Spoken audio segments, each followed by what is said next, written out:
Dans l'habitat collectif, les points les plus gourmands concernent les consommations en électricité et en eau. La SMHLM participe au programme Ecodom.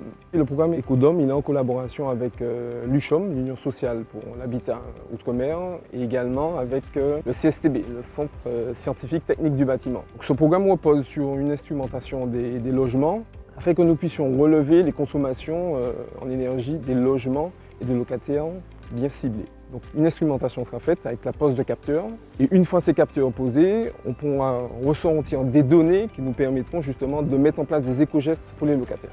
La SMHLM est dans cette démarche écologique et ça nous permettrait justement de réduire vraiment la consommation d'énergie pour l'ensemble de nos locataires. EDF accompagne donc sur 3 volets principaux donc en termes d'accompagnement sur la maîtrise de l'économie d'énergie. Donc le premier volet, il s'agit de les aider à rénover leur parc locatif. On parle de rénovation énergétique. Le deuxième volet donc, va concerner directement les locataires. Là, on va parler de sensibilisation aux éco-gestes. Comment faire en sorte que ceux qui occupent les logements agissent le bon comportement pour pouvoir réduire leur consommation d'énergie.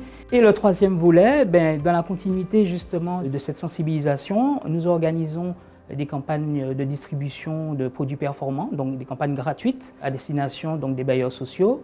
Il s'agira principalement de l'aide A2+, de leur fournir donc, de ces LED, aussi des kits hydroéconomes qui leur permettent aussi de faire des réductions sur les économies d'eau chaude. Au bout du compte, le locataire s'y retrouve quelque part parce qu'il fait des économies de l'ordre d'à peu près de 10% sur les factures d'énergie, ce qui représente à peu près sur une année 50 €. C'est un rapport gagnant-gagnant, aussi bien pour le locataire que pour le bailleur social, puisqu'il gagne en pouvoir d'achat et quelque part, ça lui permet aussi de payer ses charges locatives.